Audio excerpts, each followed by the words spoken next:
Судот се уште го разгледува барањето на специјалната обвинителка Катица Јанева обвинетите во пуч Зоран Верушевски и Ѓорги Лазаревски да бидат пуштени во домашен притвор. Како што дознаваме, судот очекува специјалното обвинителство да го објасни барањето за ослободување на двајцата обвинети за шпиунажа и насилство над високи државни функционери.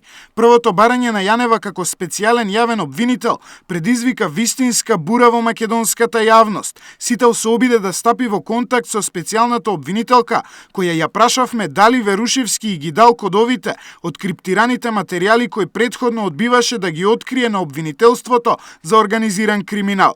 Во овие заклучени материјали кои произлегуваат од незаконското следење се кријат важни докази во случајот пуч. На барањата да ги даде кодовите, Верушевски досега одговарал со молк. На молк налетавме и од Јанева, која не ни откри дали таа ги добила кодовите. Во исто време, Јанева не ни одговори дали Верушевски и објаснил што сакал да каже кога заговарал граѓанска војна во скајп разговорот со Ѓорги Лазаревски.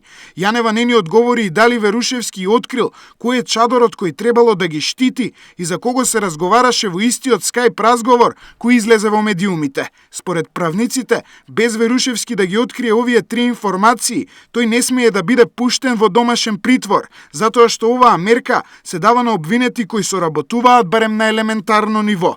За подсетување, опозицијскиот лидер Зоран Заев самиот призна дека соработувал со Верушевски, на кого му купувал кола и компјутери и се обидувал да му обезбеди престој во странска држава, иако претходно од СДСМ велеа дека не се поврзани со него. Раководството на Социјалдемократскиот сојуз нема блиски контакти со господинот Верушевски.